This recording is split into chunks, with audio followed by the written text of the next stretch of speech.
Okay, so let's start. Hello, everyone, and thanks for joining. My name is Denis, and I am the HP Developer Community Program Manager. This is the Mention Learn for November session, and I am very pleased to have Anna and Lindsay with me from HPE. And the discussion for this Mention Learn today is optimizing deep neural network inference workloads. Before I hand over to Anna and Lindsay, I would like to give you a few housekeeping items about the HP developer community and its program.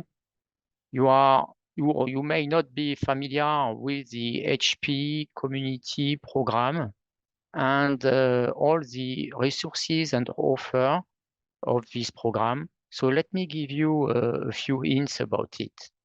We run this program called Mention Learn, which is a thought leadership, vendor, and product agnostic type of talk. And we also run another type of webinars called meetups. It's an in-depth technology type of talk on product and solutions, not only from HP, but also from partners and ISV partners.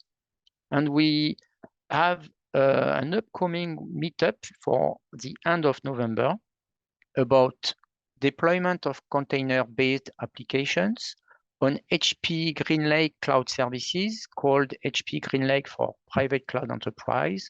And this will be delivered by HP GreenLake team. We do not have any planned session as a Mention Learn for December. And I will put all the links for you to register and to access the calendar for the meetup and the Mention Learn in the Q&A section of this session. We have also another program called Workshops on Demand.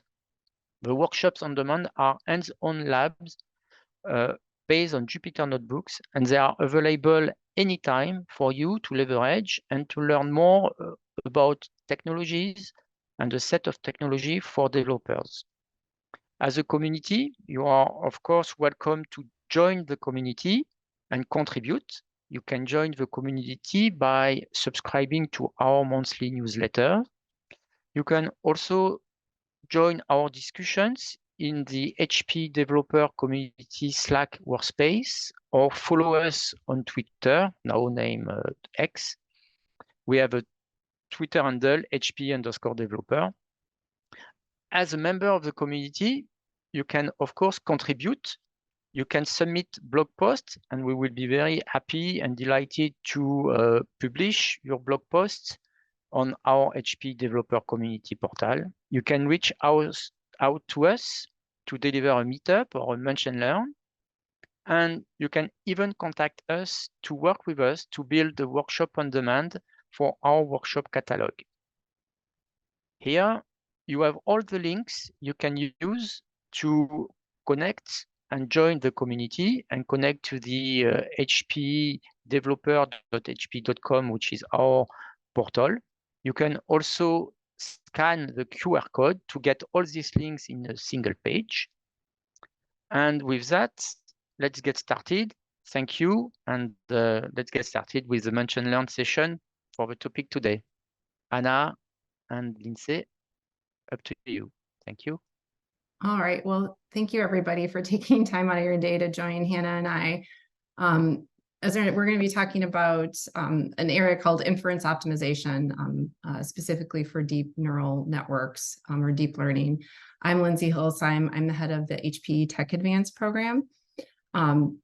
Just a little bit of background on that. It's a program that sits in the HPE's Office of the CTO, and we look at emerging innovative technology and solution providers and develop partnerships with them.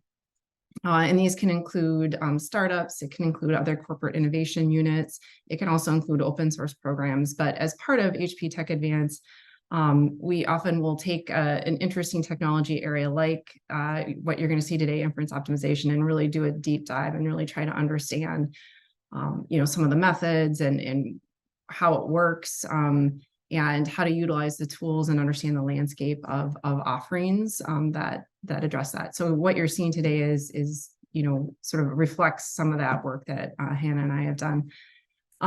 In terms of agenda today, it's really pretty straightforward. I'm going to do a few slides just by way of motivation, and then hand it over to Hannah to give you an overview of the different methods out there. And to be clear, it's much more of a conceptual overview, because I think both of us found that actually understanding it conceptually makes them more understandable to actually utilize the tools from a coding standpoint. And then most of what we're going to talk about on the front end is just talking about deep learning neural networks in general. But once you get into the size and scale of generative AI and large language models, it shifts things. And so we're going to talk about what that means, what are sort of those notable shifts in what we presented. And it's a very fast moving space there in particular. So, perhaps we can come back in some months and tell you what we've learned on that. And so with this, just to kind of set the stage, and we are sort of assuming you have some basic understanding of sort of, even if you're not an AI developer, of kind of how AI works. But the one thing I want to sort of emphasize in this section is sort of training versus inference. It's like apples and oranges. They're both fruits, but they're different colors. They grow in different climates. One has a rind that you have to like peel off. The other one you can eat, right? So they're really not the same beast from essentially both an approach in terms of what you need to do from a software perspective, but also from sort of a hardware perspective. And so just to help kind of ground like why it's worth sort of understanding how to sort of get the most out of your models on the inference side, so we've kind of just showed a notional progression for AI development. You got to generate the data, you got to prepare the data to be to train a model, and you develop the model, and then you have to deploy the solution and start utilizing it, right? And then maintain it. And the point is, a lot of this front end is actually investment that you make in order, in the end, at deployment and maintenance is where you really start to derive value from the use of AI in that application, right? Whatever that might be. Maybe it's you have a first order chatbot that can address customer questions before you engage a human being. And so this is why it's actually really important, is because a lot of time and energy is spent around optimizing and thinking about the model training side, but not necessarily about the inference and deployment side, the other side of this. And it turns out that there's very different sets of requirements around them. And so on the training side, it's very compute, memory, and IO intensive. It's highly iterative in that you're sort of doing checkpointing and re-looking at things. It's also about scaling up, because if you need to take a larger model, you're going to scale up. And it's also very much about the developer productivity. But as you move to inference and deployment, other factors become really important. And so one of them is that, ideally, if you've deployed a model, and depending on what you're doing, you may need, you need it to generate an answer. You need that chatbot to say, hi, how are you? And to respond quickly, not wait 2 minutes to respond. So latency, it becomes very latency throughput sensitive in a way that the training environment is not. Consistency becomes really important here. It's often about scaling out, because the workload is kind of consistent, but you need to be able to handle it out, not necessarily up. And it's really about infrastructure efficiency. And some of this will become a little more clear in later on. And by that can mean a lot of things. It can mean power. It can mean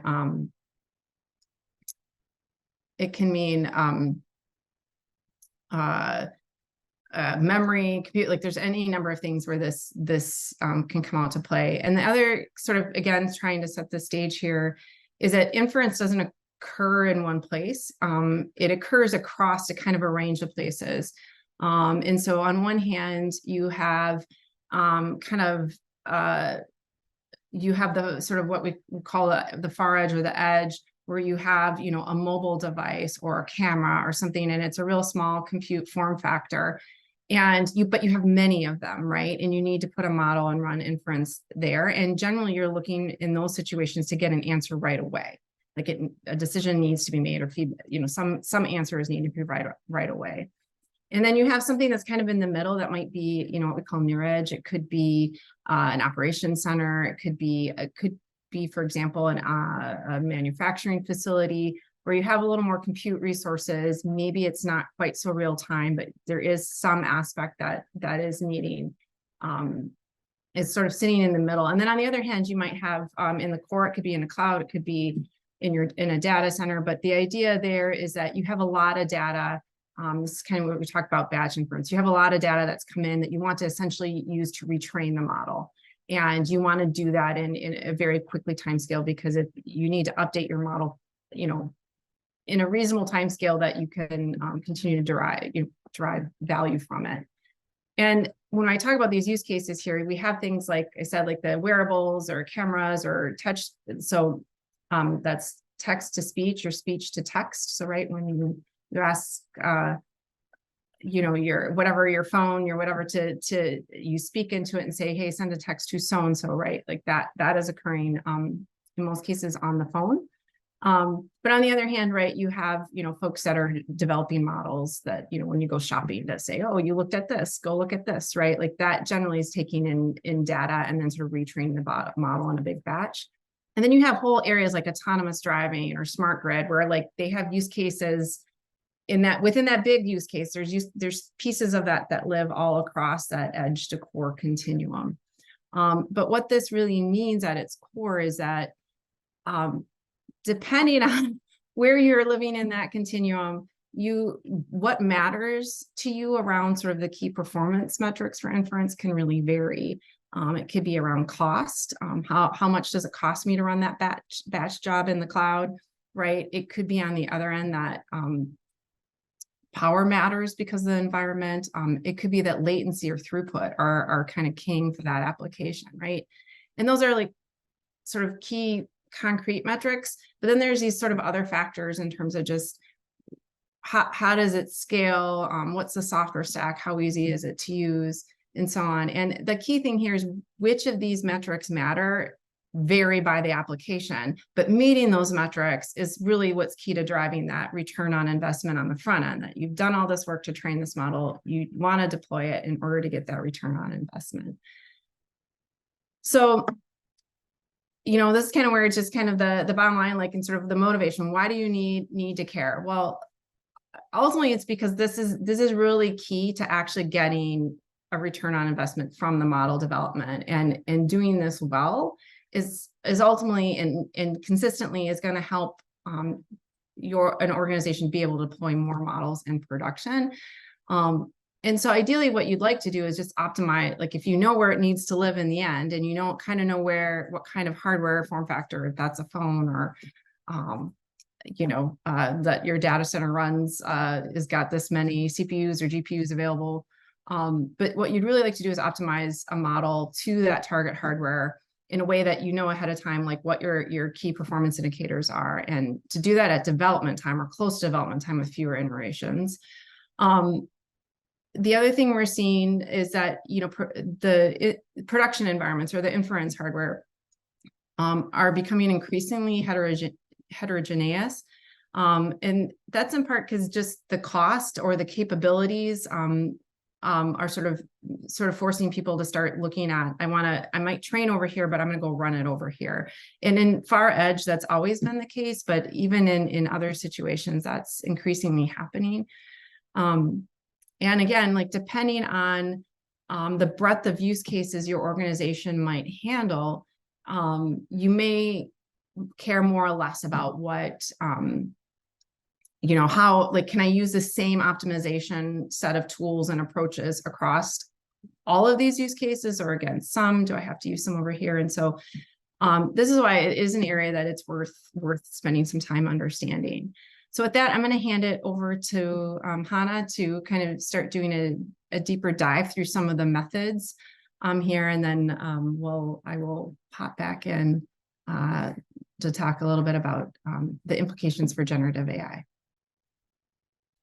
Thanks, Lindsay, and hello, everyone. Thanks for attending this session. So in this part of the presentation, what I want is to kind of give an overview of how we can map the different optimization techniques and all the levels actually we can act on in order to optimize inference. And the reason is because inference is something that's going to happen basically multiple times across the life of the model, which makes the importance of taking care of the footprint it would have from a compute perspective very important. So Lindsay, you can move to the next slide. Thank you. So this is a very simple slide just to say you have a model, and especially in the inference field, you have a variety of possibilities in terms of hardware to run this model on. And typically you will need obviously a software stack to run on each and every single type of hardware. You will have part of the software stack that's tied to the hardware vendors and some other parts that would provide extra optimization. And the idea here is to say that whether it's coming from the hardware vendor or from third party, the combination of these different software components is going to bring us the possibility to do inference optimization. So what we'll do in the next slide is to split this software optimization block into smaller blocks, each tackling a different type of possible optimization. The next slide, please. So the minimum one could do once you have a trained model is to run it on a hardware. And for this, you go through a compilation step and then you execute it. Typically, if you take, let's say, NVIDIA GPUs, you would be using TensorRT to create an engine and then to execute this engine on the system. If you use Intel systems or Intel CPUs, you would have OpenVINO for that, etc. So this is the minimum that one would need to run the models, but it also onboards some type of optimization already. So typically at the compilation step, you could have some optimization in terms of ways that fusing some layers or stuff like that in order to make sure the computation is more efficient. Move to the next slide. Yeah, okay. I see we're missing something here. Can you? Yeah, thanks.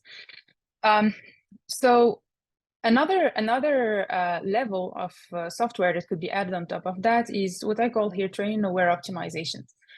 And the reason that we call it training-aware is because this type of optimizations are going to have an impact on the accuracy of the trained model, and thus might require some retraining to retrieve the accuracy.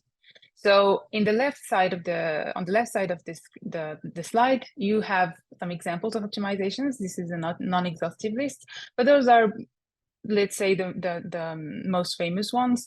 Typically, you have, for instance, the knowledge distillation. So the idea is you have a big model and you use it as a teacher in order to teach a student model, a smaller model that should be able to do the same task, but using way less parameters.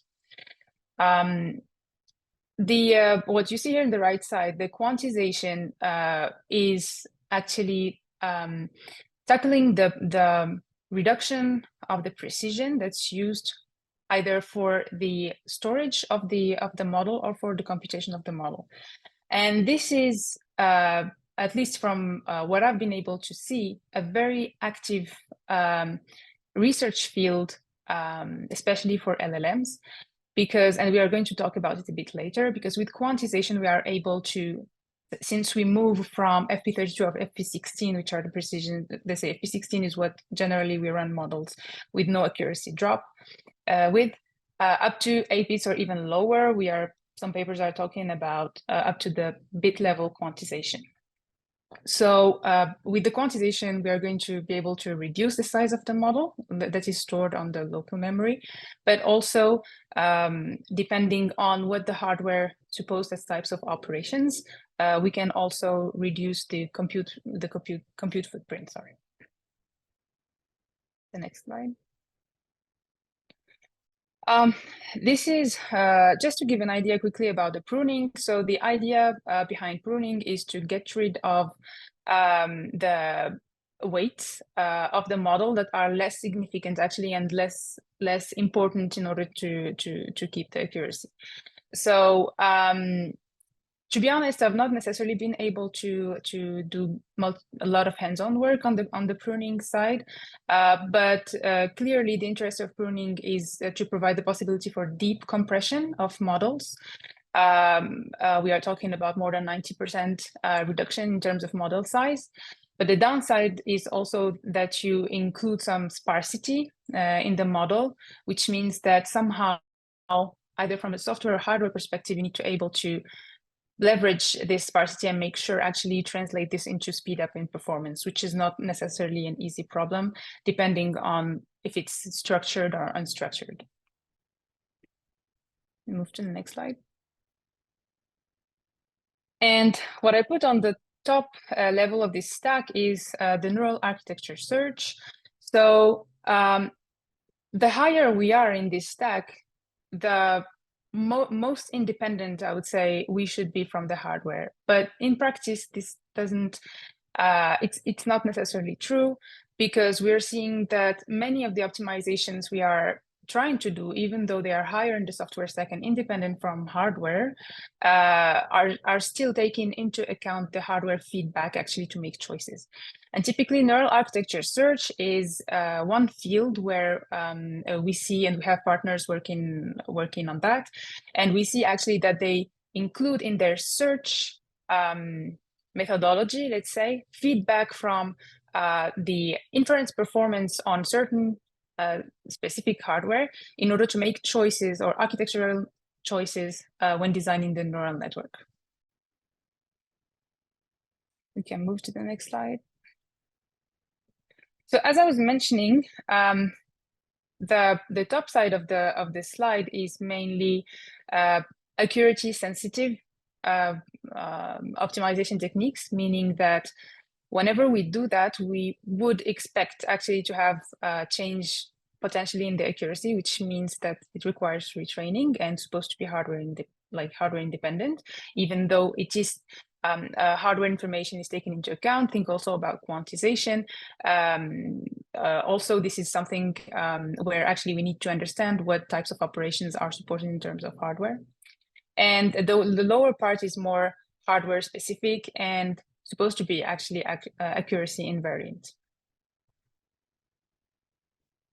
Move to the next slide, please. So this is a quick overview of different companies we've been working with and we've been discussing with, or even doing hands-on benchmarks and testing on their solutions. And this just gives you an idea of how today different companies position in this layout that we are presenting. So you have some of them that cover more or less actually in terms of optimization methods. But the clear thing is that what we have been able to see is that each of these layers is bringing a certain level or a certain percentage, let's say, of speed up. And combining the methods is really a great thing, because this is how you can maximize actually the inference speed up that you could achieve. Can move to the next slide. Sure, I think we're getting into the generative AI. I might just pause here and just add a couple of notes just based upon a couple of questions that have sort of come in directly to us in the chat. One is just around the vendor tools here. You know, within the compilation, runtime, and execution, as you saw earlier in the previous slide, it is hardware dependent. And so you have, within that, you need to use their tool stack for where you're going to deploy that. Having said that, there are various third-party vendors that are on some level abstracting out that to sort of manage across those hardware vendors, or open source offerings that are, again, meant to sort of be sort of again, like kind of work across that and use an abstract that. So that's where I said there is some aspects of this that are is hardware dependent, and if you potentially are going to have to use the vendor specific tools for that. There are other options in this at the upper levels in which you could do these optimizations using some other third-party tools and methods that aren't necessarily, they're hardware aware. You might specify which vendor you're planning to target, but in and of themselves, they're like, you could pick a different one there, right? So for example, you're not going to use NVIDIA TensorRT to do runtime optimization on a model. You're going to go run on an Intel CPU. That's just not what you would do there. So just to sort of help understand where that's at, because that's come up. So with that, then we'll maybe shift gears here to just say, because of the world, generative AI and large language models are taking the world by storm. And so, what about the elephant in the room? What happens when this deep neural network gets really big? And that's a deep learning model, same thing. But just understand these are all what we talked about are sort of general approaches. But once the model gets really big, like these large language models, then things sort of shift here. And there's a couple key things that I think just to kind of ground, like why that whole set of techniques when you talked about, they do apply over here, but it becomes a little bit trickier in how to apply them. And one of the key reasons for this is that there is a key difference around generative AI models. And that's in that before you have a model, whatever initial data, like the new data that's coming in, and you're going to do one inference and then you return that result. That's not quite how generative AI works. It's by definition an iterative process, or what we would say autoregressive process. And by that, what I mean is that the inference process is more complex than sort of non-generative AI models. And so to generate one sample, the model actually performs several inference iterations. So for example, in text generation, the text is generated token by token. So for each word the model produces, there is a separate inference call, right? For image generation, the image is generated pixel by pixel. And so the idea here is that it's actually running multiple iterations, and that when you send it a prompt, it's building up the response in time, right? Through sequential iterations. The other aspect is that each inference call can still require a fair amount of compute due to the model size and the iterative nature. But then when you start saying, well, what happens when, from planning purposes, I need to have high availability and low latency? Well, you get this very spiky demand potentially. And so then you end up having to kind of have more inference structure just to ensure that high availability, low latency, even when you have high use. And so then the other aspect about it is that what it costs, as people are finding, right, depends actually per prompt, like depending on sort of what you're asking and what you're expecting in return. The content generated depends on the user's prompt. So cost per prompt is not constant. And this is just making it really difficult to estimate and predict the cost of running and scaling these models. And so, like I said, how do I understand what infrastructure is needed and, what I can run these on?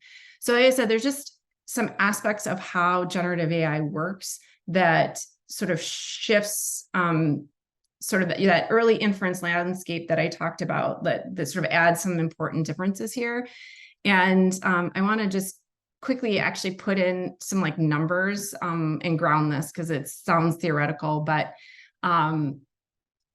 so chat, and those, if you're curious, is that biggering and biggering here is out of a book by Dr. Seuss called The Lorax, and the one slur is going to bigger and bigger his factory. And but one thing here is interesting. So the Chat GPT, the popular chatbot from OpenAI, is estimated to have reached about 100 million active users in January, just 2 months after launch. I think by comparison, it took TikTok, they estimate, I think, 9 months, and Instagram 2.5 years. So it's like The report here talks about like basically in 20 years of the internet space, like that there's never been any faster ramp to a consumer internet application. And then, like I said, the cost to process those 100 million active user requests in January is estimated to cost 40 million. Again, you know, and like I said, I've put references here, but like the infrastructure to support Microsoft's Bing AI chatbot is on order of 4 billion to do this. And just to kind of ground this and like, right, so this is cost and ultimately, right, inference optimization is fundamentally about utilizing the hardware as efficiently as possible. And what efficient looks like can, again, depend on the use case, but it is, you know, ultimately it's about how do I sort of run these models on the most cost efficient hardware that also meets whatever other set of requirements I have.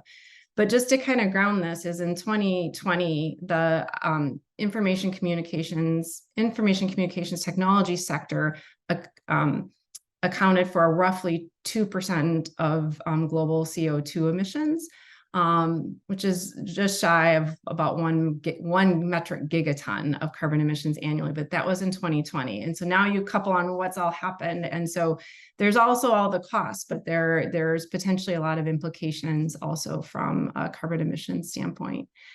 So with that, just again, to kind of set the stage of how do things sort of shift here, I'm going to hand it back to Hannah, and she's going to kind of, from a technical perspective, all those techniques she talked about, kind of what's going on and how does that end up sort of shifting what can be done here. So.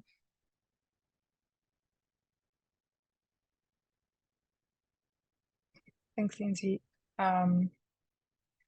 So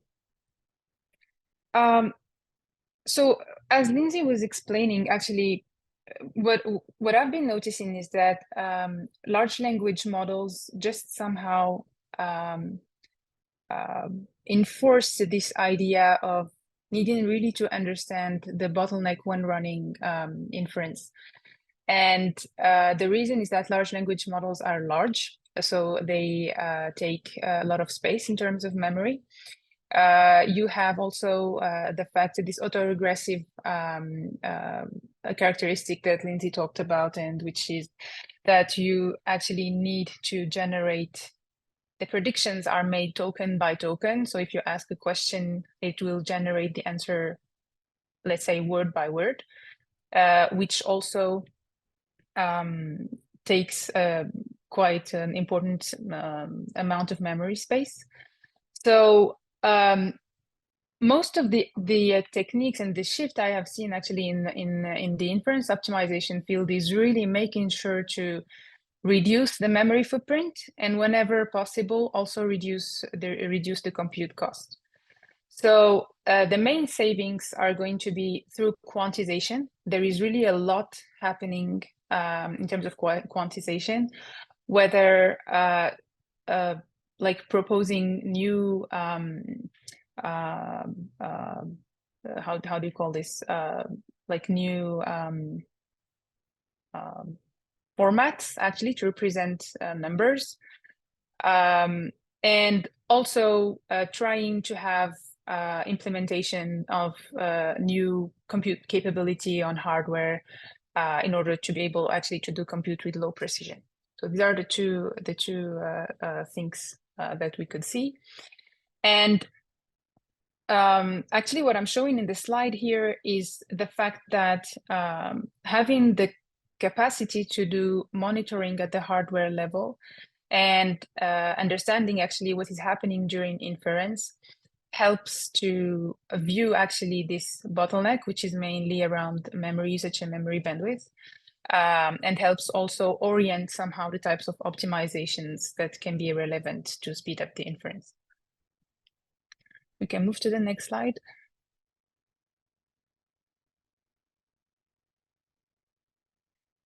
So this slide is now familiar to you.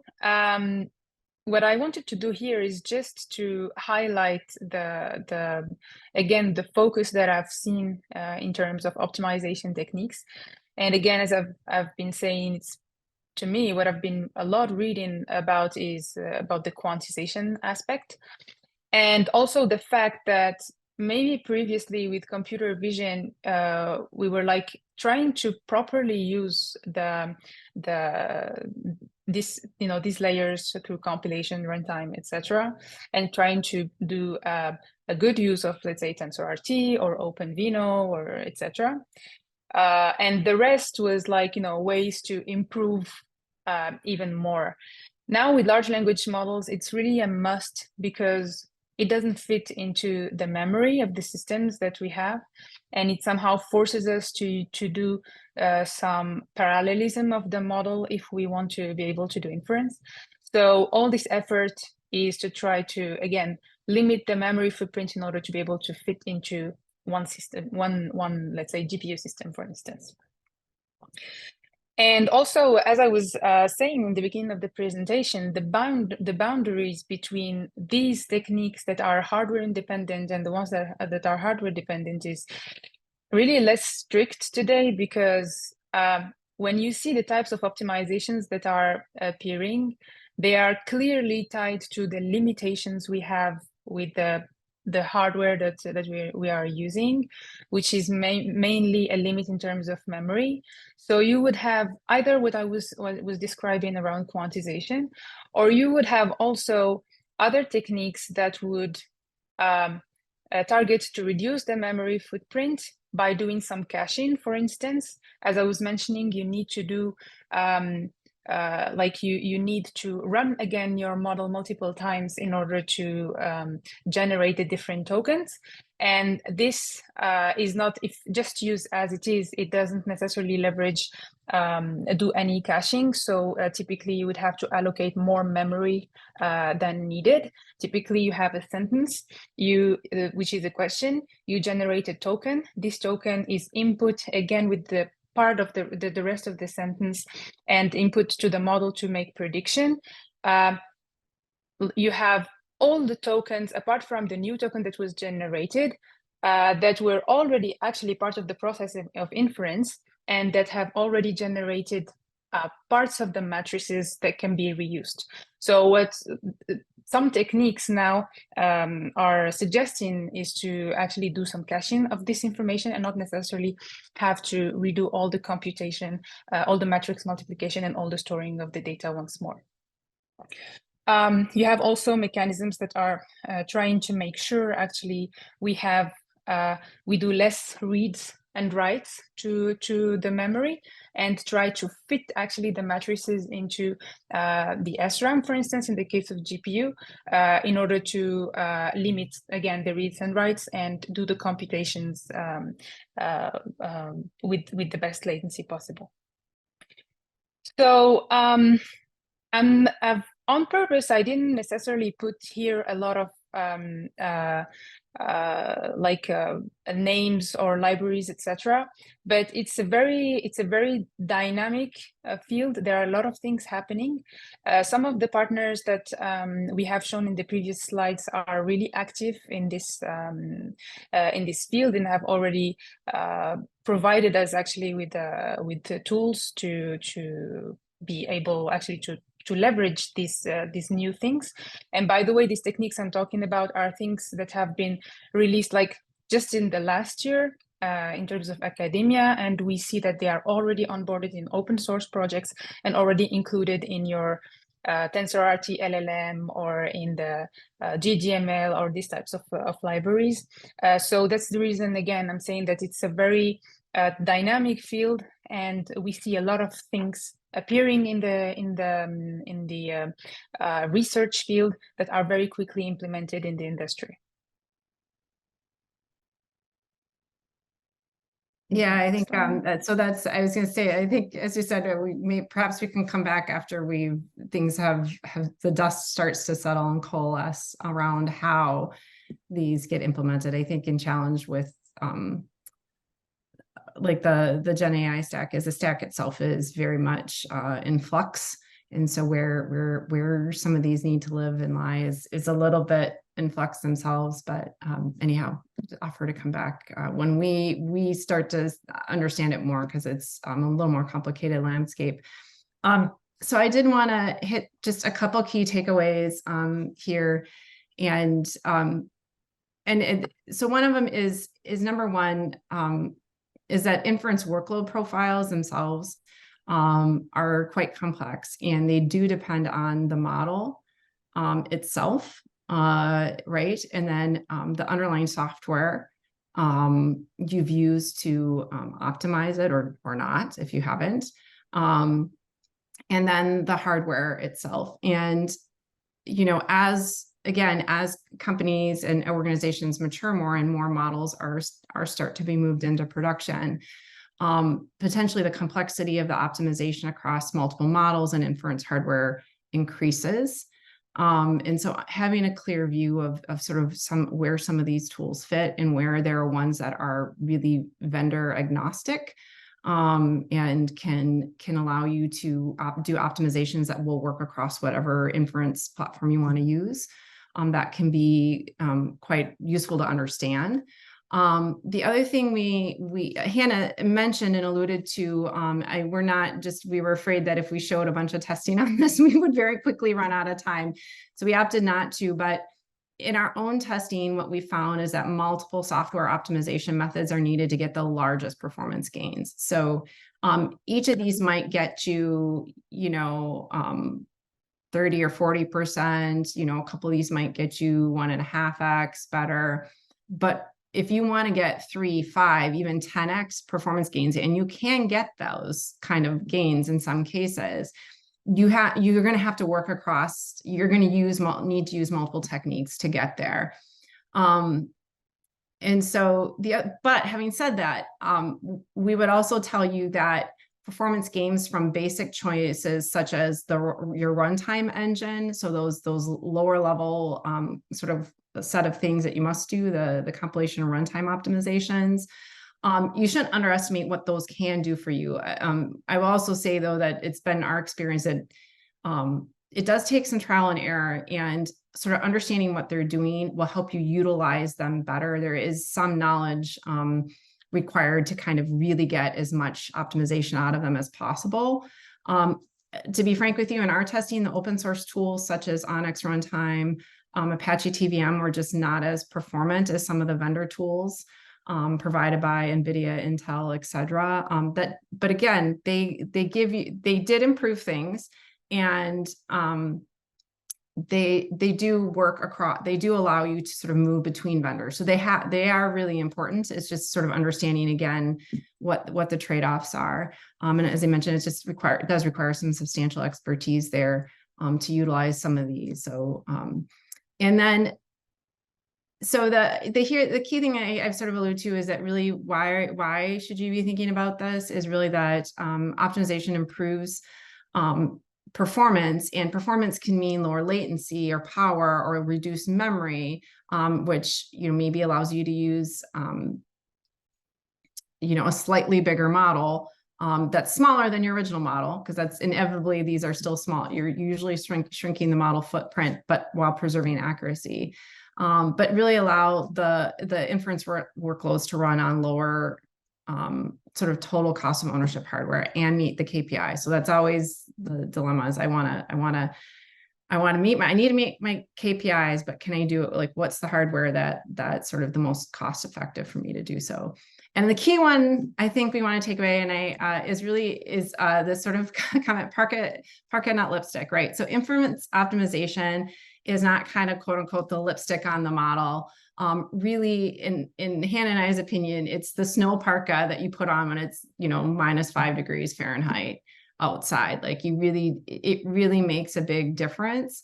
And to the extent that you can couple it and move it closer to training and aspects of it to closer to training model development, then you're setting yourself up to be successful at deployment time, and being confident at deployment time you're going to meet your KPIs, versus sort of troubleshooting and iterating after the fact. And we often hear this stat around what percentage of models make it into production, and it's often that loop that gets sort of changed, that I have this model, it performs wonderfully in terms of accuracy, but I can't get it to a point that it's deployable that allows me to actually get a return on that investment. So with that, we are sort of at the time for our comments. I know a few different questions have come in here. Let me, I maybe won't stop sharing just in case we need to pull up a slide here. Let's see. Sorry, I'm just kind of heading over to the chat here and we'll try and answer some of these. Justin is asking, in terms of hardware optimization, when something changes, such as an upgrade, more memory, more nodes, do you have to start over from the beginning, or are there hardware optimization shortcuts? So if you upgrade, if you put more memory in your system, typically you're going to be able to use a bigger batch size, for instance. What is going to require like a recompilation of the system is if you move from a certain hardware vendor to another one, basically, because you're not going to have the same constraints. Yeah, so I don't know if this answers the question, or if you have a more precise question, don't hesitate.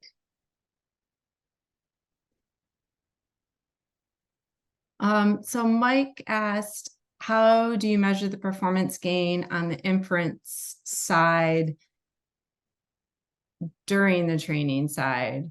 I know, Hannah, you can take a stab. I have my own answer. Yeah. Kind of how I... So how to measure? I'm just trying to make sure I understand the question properly. How to measure performance gains on the inference side during the training side? Let me think. I'm not, as far as I know, I'm not aware of necessarily a way to measure the inference performance on the training side. I mean, I don't know, Lindsay, what you had in mind, but I mean, I think maybe I in the end, you're training the model, correctly. and then you're going to have to benchmark the model. I mean, what you ought to be doing is having a clear view of where you want to deploy this, and then you're going to train the model and benchmark it, and then from there you can. This is what I said. You would want to, and in the first order thing would be that use one of the vendor tools to do the runtime optimization, see where you're at. Now I will say there are tools like the point of some of these tools that are like the neural architecture search that you could do. Typically all of these start with you have to start with a model as input, right? So you have to do the training and you have to have a trained model as input. That's the starting point of any of this. But for some of them, like a neural architecture search, that's what's called a hardware-aware neural architecture search. And there are a couple of vendors that have this, although one was recently acquired by NVIDIA.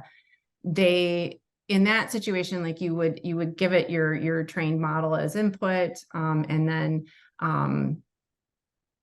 you can specify kind of what your target hardware is and what your KPIs are. And it essentially does a search to say, here's a model that has the same accuracy that meets all those KPIs for that target hardware.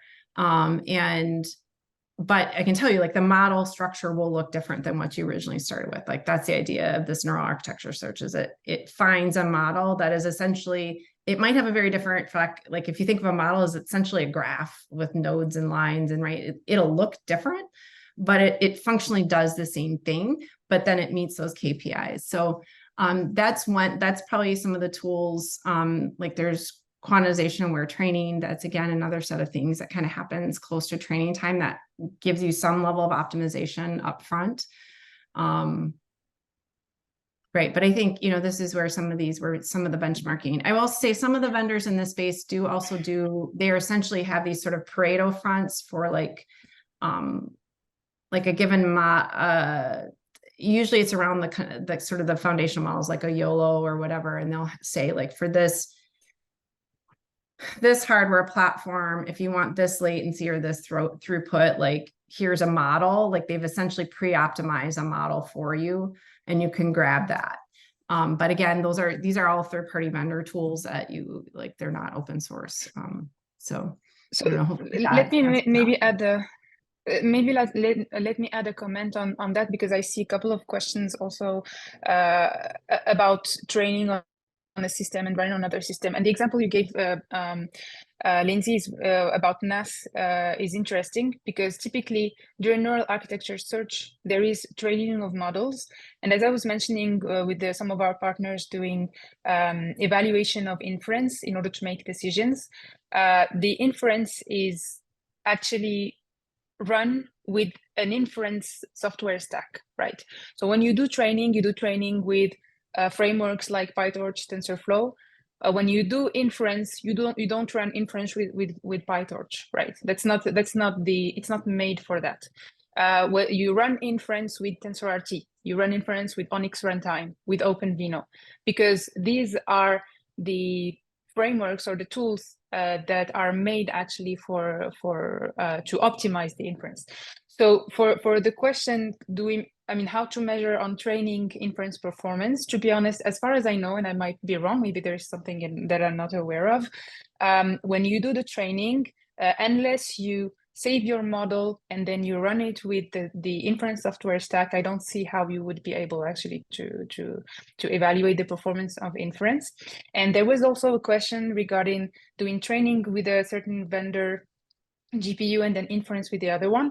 This is exactly the same thing. So when you do the training, you do it, let's say, with PyTorch, you save your model, you have the possibility to actually either keep your model in the PyTorch format or move it to Onyx, for instance.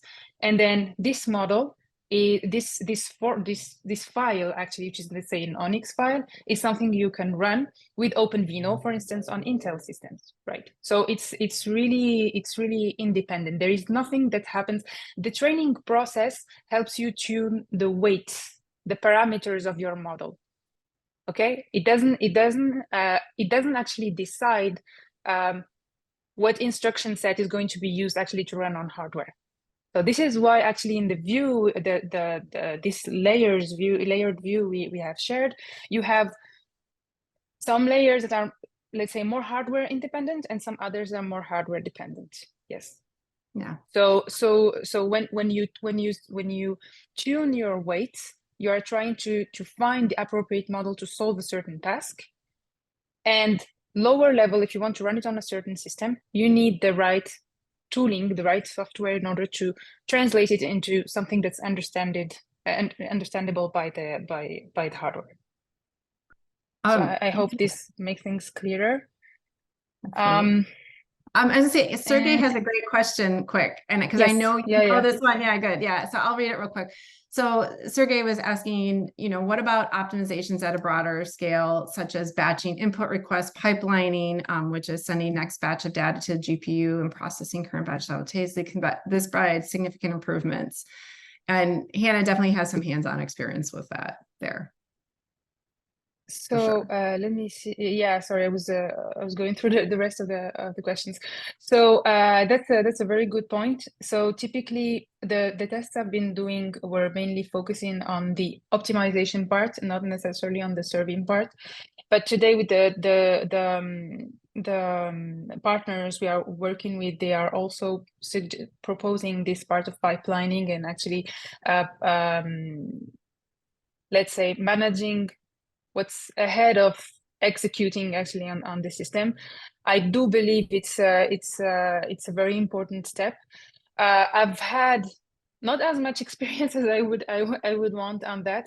I've mainly looked at actually ways to like strategies to transfer the data between the host and the processor.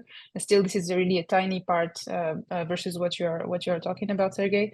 But already there we see a significant difference in performance. But yeah, I wouldn't have necessarily results or numbers to share with you, but that's something we're definitely going to work on, because it is an important topic. Yeah. Sorry, we're trying to handle these, and I also know we're getting close to time. I saw one around, I think Kurt was asking a clarification around, is there a common format of weights for the model as produced for any GPU hardware during training? I think so the model,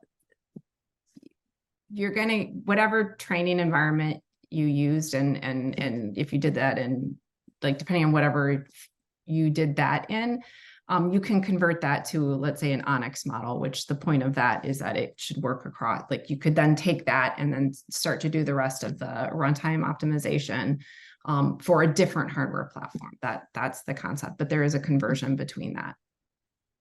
I think that Hannah says there's some other nuance there that I missed. And then somebody was asked, I think Kurt was also asking about AMD. I don't know, Hannah, maybe you do. I don't think we've had we haven't a ton of hands-on experience with the AMD stack, to be honest with you. We focus more on some of the other ones. So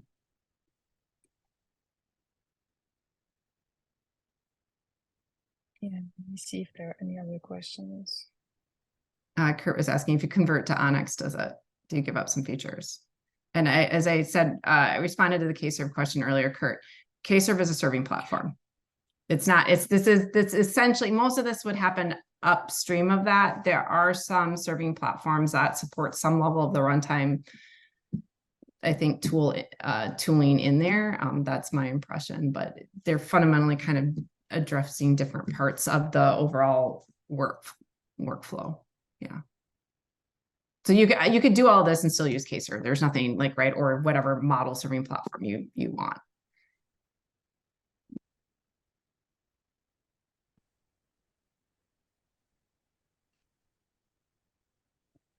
And yeah, Onyx model doesn't necessarily, I mean, I don't know what you mean by features, but what you can have is maybe a slight change in terms of a graph that represents the neural network due to how Onyx actually represents some types of operations, let's say. But typically there will be no drop in performance. You're supposed to get the same model.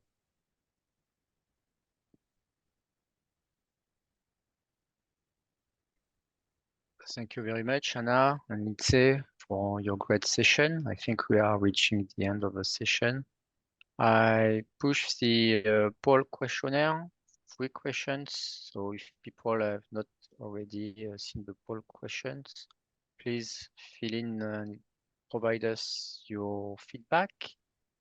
And with that, again, I would like to thank you very much, Lindsay and Anna, for this great session about deep neural network optimization. And we will make access to the replay through the HP Developer Community Portal in the Skill Up session. You have all the links in the Q&A section of this webinar.